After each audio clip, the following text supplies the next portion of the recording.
Hello and welcome to Have I Got News For You? I'm Victoria Coren Mitchell. It's week 4 of lockdown, and with everyone cooped up together, couples are really finding out who wears the trousers. And the answer is no one anymore. What's the point? You're not wearing a pair, are you, Ian? No. I've just got a range of tops for suits. I'm finding it delightful that you're wearing a suit and tie every week. Thank you very much. Paul, you been keeping busy? Yes, I've built my own spaceship, and I'm currently circulating the Earth at a height of 13 feet, thereby maintaining a 6-foot distance from even our tallest citizens. Joining Ian tonight is Deborah Meaden, star of Dragon's Den. Obviously you can't record that now, as no one's allowed to say I'm out. How are you down in Somerset, Deborah? I was having a lovely time, but I'm now getting a little fed up of feeding animals and weeding the garden. So yeah, I'm ready, raring to go. Apparently you've got 7 horses, a pig, 3 sheep, so you're all right for food, I assume. But I don't actually eat the horses. Yet. And on Paul's team tonight is the comedian Phil Wang. He was due to record a show for Netflix in May. Now he'll just be watching Tiger King like everyone else. Phil, your latest show is a profound meditation about morality and the modern sense of self. So you're used to not hearing any laughs? Yes, yeah. So this recording should come very naturally. Let's have a look at what's been going on this week. There's been some fun stuff on the internet. A grandmother has gone viral playing football in her back garden.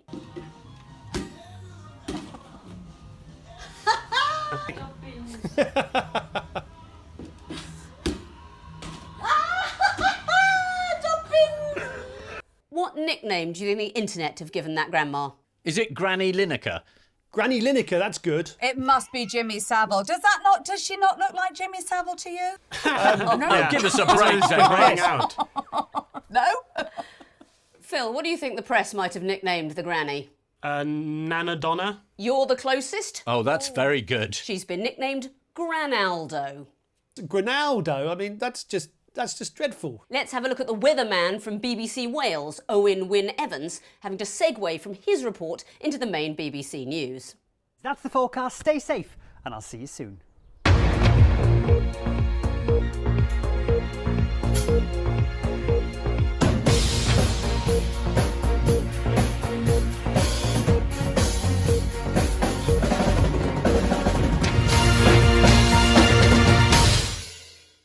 Excellent. Let's get on with the show, and we'll start with the biggest stories of the week. Ian and Deborah, have a look at this. He's back. Easter miracle. There he is, which is good. Oh, Matt Hancock, checking he's still got hair after all his worry. Pretty, sticking with the pictures. I'm going to do colouring in rather than numbers. Right, you, sunbathing. Oi, keep your distance.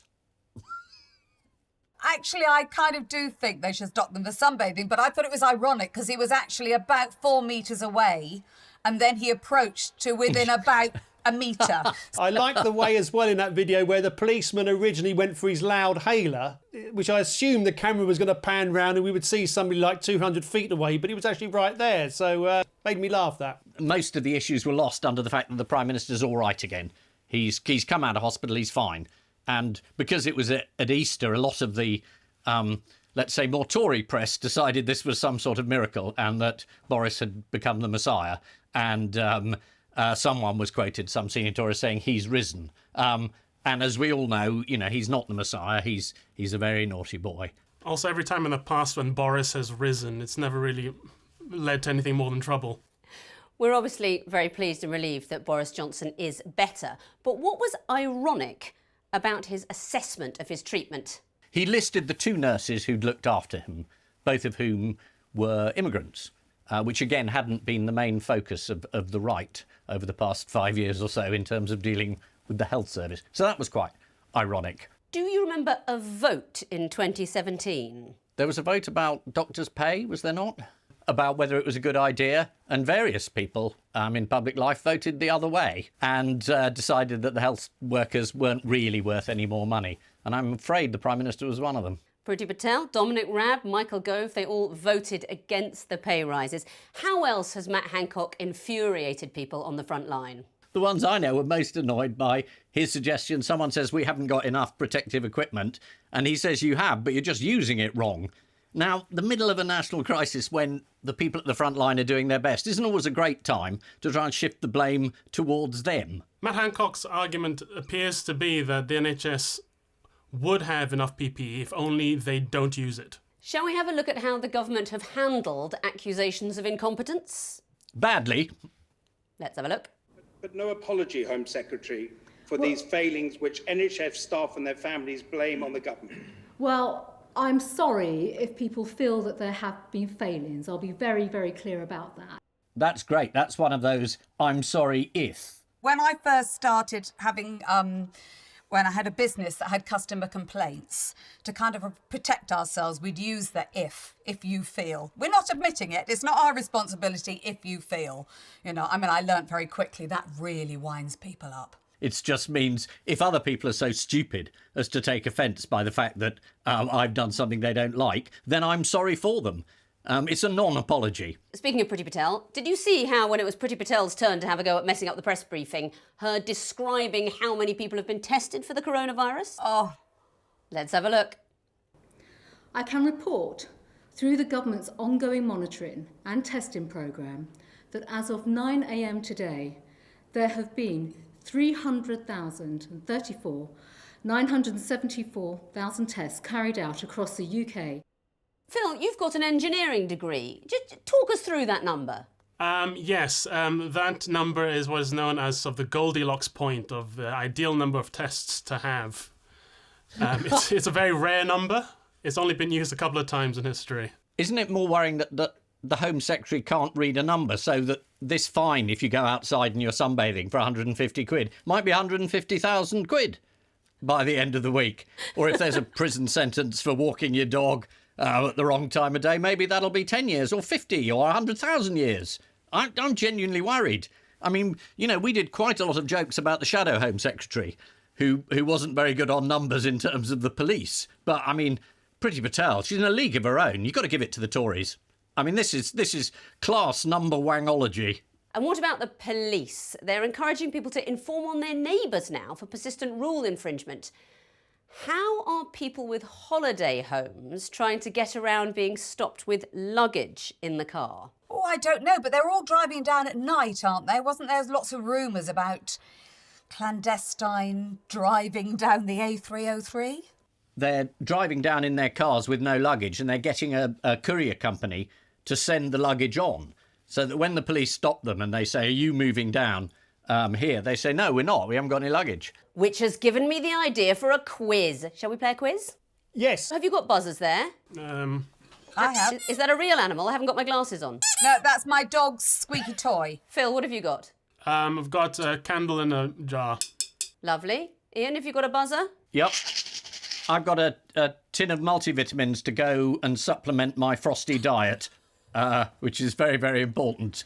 OK, I've got a tiny motorbike and sidecar, and I can make an engine noise for that to simulate the sound that it would be making if it was a real one. Well, that's absolutely perfect. I hope there's no luggage in that car. No, completely empty. So, this quiz is about what you can and can't do during a lockdown according to the police. I will give you an activity and you tell me whether you can do it or not. Fingers on buzzers. Kick a football in your front garden.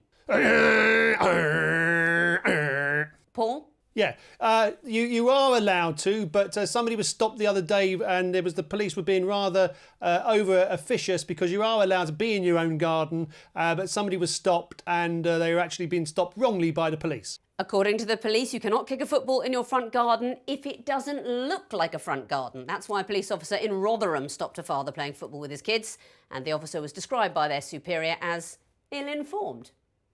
Since when did the police become landscape architects? Why are they the judge of what's a front garden? Constable was known for his landscapes. Next question, fingers on buzzers. Is it okay to drive to the Lake District in masks? Phil? I'm going to say no. You have to go in a motor vehicle. The mask will not sustain engine and wheels. The answer is no. A family stopped in their car by police over Easter had driven up from London to the Lake District claiming this was okay because they were driving in gloves and masks. But the police fined them and then were rude about them on Twitter, calling them clowns and idiots. Is that all right, Ian, the police being rude about people on Twitter? No, I think if they want to do their job, that's great. But I think gloating about it afterwards on Twitter, no. Next question. Although the police are cracking down on certain activities, what was nevertheless quite popular over the Easter holidays? What were a lot of people getting up to that they shouldn't? It's to do with phones. Oh, no. Masts. 5G masts. They've been out destroying these 5G masts because apparently we can catch coronavirus through them. Might this be true, the 5G thing? No. And one of the giveaways is that Eamon Holmes said it might be. It's always worth having those key indicators flashing, and Eamon Holmes is certainly one of them. The other thing is, when he was questioned about it, he said that there was, he immediately said that this wasn't being challenged by state media. Now, as soon as someone talks about the British press as state media, you know they've been on the internet too long. It really is time for them to go out in the garden, have a bit of sunshine and stop believing complete rubbish. And the idea that a 5G network can give you a virus it's not merely an opinion or an interesting conspiracy. It's just bollocks. Eamon Holmes started trying to imply that the mainstream media was misrepresenting facts, failing to acknowledge that he was doing so on This Morning on ITV. Shall we have a look at the footage? But what I don't accept is mainstream media immediately slapping that down as not true when they don't know it's not true. No one should attack or damage or do anything like that, but it's very easy to say it is not true because it suits the state narrative. There's his wife sitting next to him with that expression on her face that says, oh, here we go again. It's bad enough hearing this across the breakfast table without him now broadcasting to the dozens of people that are watching their show. And amusingly, he then had to apologise. I mean, not for his show, which, I mean, it's long overdue, but for actually coming up with this nonsense. Finally, how did Nigel Farage's nether regions cause a stir? Oh, he did a Facebook Live or something in very short shorts and with the camera far too close to said short shorts. No. Does he play for West Ham? He's wearing their colours. I mean, you have to admire his commitment to Brexit. Even his balls want to leave. Yes, this is coronavirus, which has been in the news this week. Priti Patel gave her briefing flanked by government advisers who kept the strict 2 metres away from her, which the Home Office has recommended with Priti Patel for about 5 years. One of the first things Boris Johnson did on recovering from coronavirus was read some Tintin books. A part-time journalist with a little dog who, when you look back at some of the older stuff, comes across as a bit racist. Still, we're glad he's better. When it was announced that Boris Johnson was in recovery, there was also a terrible piece of news. His father was available for comment. Paul and Phil, take a look at this. Right, that's the Welsh flag, isn't it? Yes, been a very slopey, steep road. The steepest road in the world has been held by this Welsh road. There's a man measuring it. Yes, there's been a controversy over what is the steepest road in the world. And I think that road in Wales was very proudly holding the record for the steepest road. The Welsh road won the title off the New Zealand road last year. But now the New Zealand road has won it back. And I don't quite know how you've done that. I don't know how you win back steepest road. The measurement has changed in some way. Have they sort of started measuring it from the curb or from further up the hill? Did Priti Patel do the numbers? The measuring system changed. So this is the new title holder, Baldwin Street in New Zealand. And here's the previous title holder, 4th Penchleck Street in Harlech in Wales. According to the Times, the residents of Baldwin Street flew a local surveyor over on a fact-finding mission, and having examined the street, he realised that if the measurement was taken from the centre of each road rather than the outer edges, Baldwin Street was steeper. Is this really something you want to be proud of? Because isn't this just like a result of bad town planning to have a very steep street?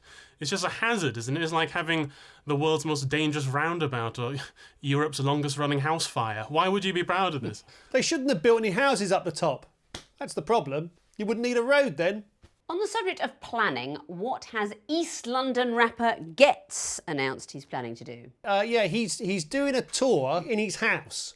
So he's doing a gig in the bathroom, then another one in the living room, another one in the kitchen. I think a couple of them have sold out already. So there's one in the shed.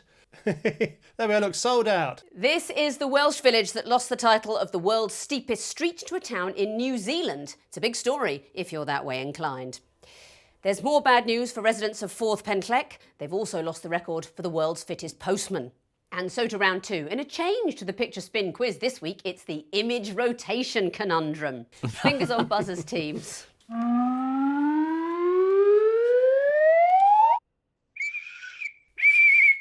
You've changed your noise. Yeah, I did, yeah. It's one of those things that the world is ever changing. I didn't really know the answer to this, but I just wanted to blow my whistle. Isn't this about monkeys were apparently 40,000 years ago sailed from one part of the world to another in a boat? They travelled from Africa to South America on rafts of storm-tossed vegetation over 30 million years ago on this sort of raft of vegetation.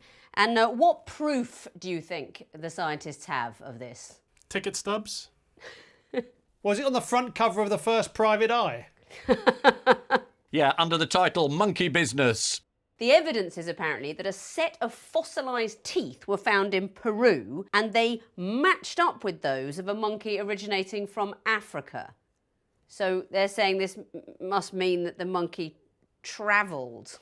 Unless the monkey had a particularly good dentist. You know what the sailing monkeys were called? Yes, I do. Well, just for everyone else's benefit, they're a type of prehistoric monkey called that. Eucalypithecus perdita. The lost eucalyptus monkey. They were going to go with Boaty McBoatface, but they weren't allowed. Finally, how has one man been helping his gerbils cope with lockdown? Has he been tying him to bungee ropes and chucking him out the window? Well, I mean, I don't know. It's a difficult question to answer, really, because I don't know what would entertain a gerbil. He's actually built them an art gallery. Here it is. Oh, that's brilliant. That's a Vermeer and a Klimt and a Munch. That's Munch's The Squeak. This is the story of a group of monkeys who crossed the Atlantic from Africa to South America 34 million years ago. According to the New Scientist, the monkeys crossed the Atlantic and landed in Peru, having passed a bear in a duffel coat going the other way. Also in the news, scientists have discovered a 66-million-year-old bird, which they've dubbed Wonder Chicken. Dr. Daniel Field from Cambridge University said finally discovering the Wonder Chicken in a quarry on the Belgian-Dutch border was the most exciting moment of my career. I know how he feels. I cried after queuing for hours outside Waitrose before getting my hands on the last pack of drumsticks. Here's your next rotating image quiz.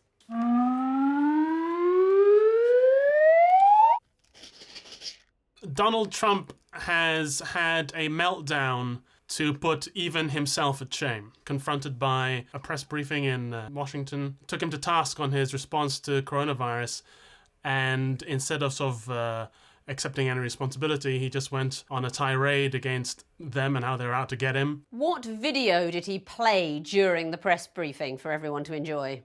Well, it was a video of his greatest hits of everything that he's done right since January, but ignoring what he did in February, which was nothing. But is it not the case, Deborah, that say what you like about Donald Trump, he is a tremendously astute and brilliant businessman?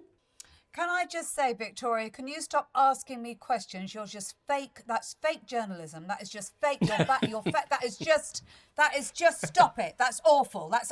No. Let's have a look at it. Keep your eye on Trump as he plays this video about how great he is. Interesting. We have a few clips that we're just going to put up. We could turn the lights a little bit lower. I think you'll find them interesting. And then we'll answer some questions. I'll ask you some questions, because you're so guilty, but forget it. But most importantly, we're going to get back onto the reason we're here, which is the success we're having. Okay? Please, you could put it on. Thank you. How worried should Americans be about coronavirus? Coronavirus is not going to cause a major issue in the United States.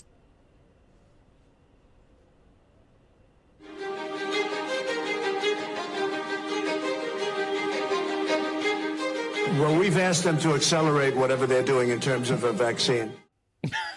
Obviously, the news channels cut away then because they thought it was turning into a campaign video. He has a problem with the role of the press, who he imagines are there to say that he's marvellous and he's done everything right. And he cannot get his head around the fact that somebody might not think he is marvellous, and this might be true. I mean, the video he played was an attack on the press. It was basically saying the press underestimated the strength of the pandemic, whereas he dismissed it as a hoax. He didn't underplay it. He said it didn't exist, but he left that bit out. He's too mad for Fox News. I mean, that's quite an achievement.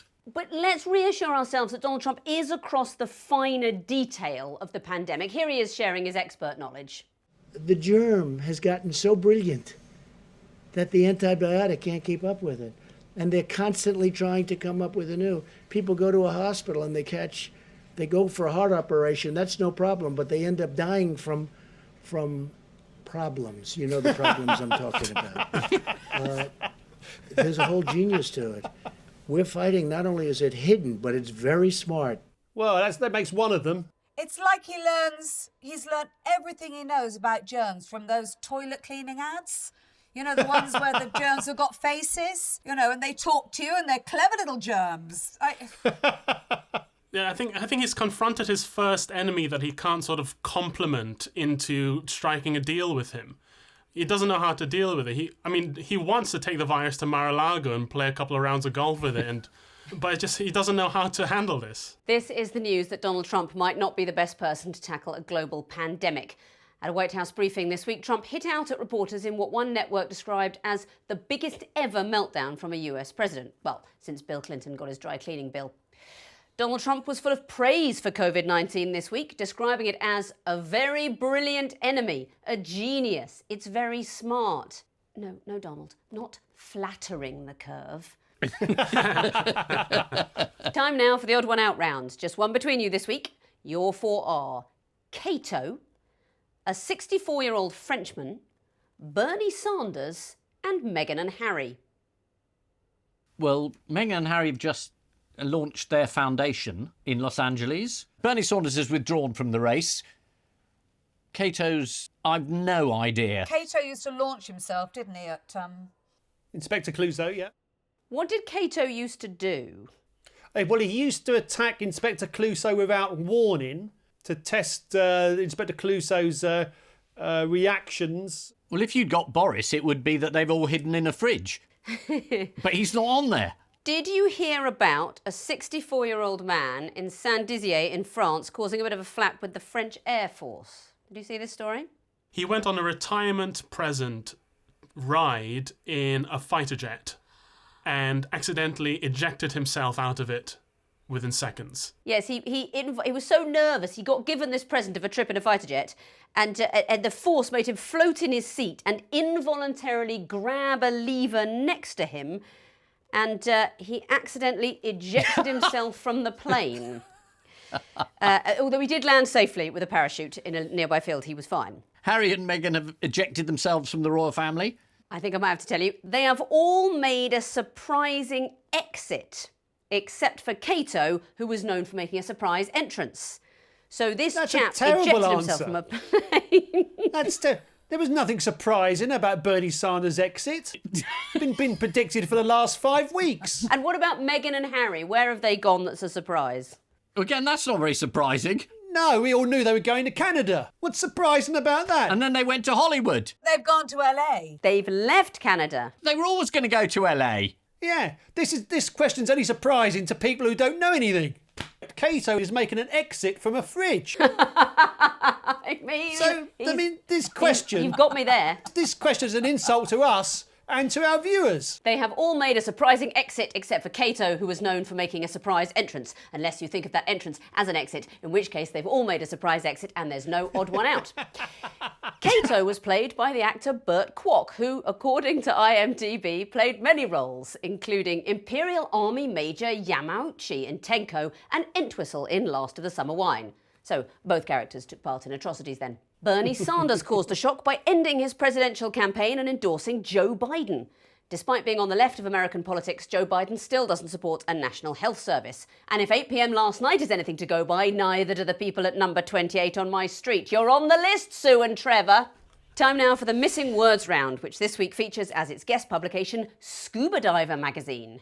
Dominic Rabb reads it. He likes to know there are other people who are out of their depth.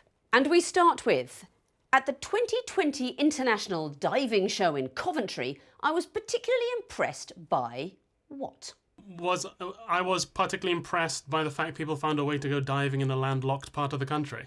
At the 2020 International Diving Show in Coventry, I was particularly impressed by Dick Proctor's hat. The answer is, at the 2020 International Diving Show in Coventry, I was particularly impressed by the complimentary parking. The show was compared by Miranda Krestovnikov. And if you have a persistent Krestovnikov, please self-isolate. Next, new archaeological find shows that Neanderthals were able to what? Able to balance a professional and family life. New archaeological find shows that Neanderthals were able to grasp complex technologies and numeracy. This is the news that Neanderthals were smarter than we previously thought and were able to weave complex textiles.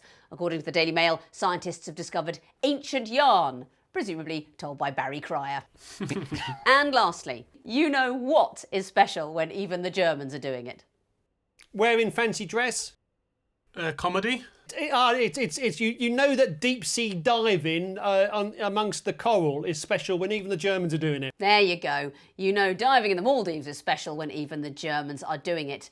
Yes, this is an article from Scuba Diver magazine about the joys of going on a diving holiday in the Maldives. And if you're thinking of diving in the Maldives sometime in the future, there are many beautiful things you'll be able to see underwater, like the Maldives. Germans are, of course, big fans of diving. We all remember Jürgen Klinsmann, don't we, Ian? Was he in Das Boot? He was wearing a pair of them. So the final scores are: Ian and Deborah have 3, Paul and Phil have 7. We can't have lost. Deborah, myself and Phil are willing to sell 30% of our points for a £10,000 stake on your behalf. Just trying to work that one out. Before we go, there's just time for the caption competition. Bad news, the monkeys got there before us. That's great. On which note, we say thank you to our panellists Ian Hislop and Deborah Meaden, Paul Merton and Phil Wang. And I leave you with the news that after 2 public shamings, New Zealand's health minister is taking no chances on being spotted as he travels to his holiday home in Greece. And in Bristol, residents infuriated by a spate of cycle thefts have found a way of making their bikes unappealing to would-be thieves. Good night.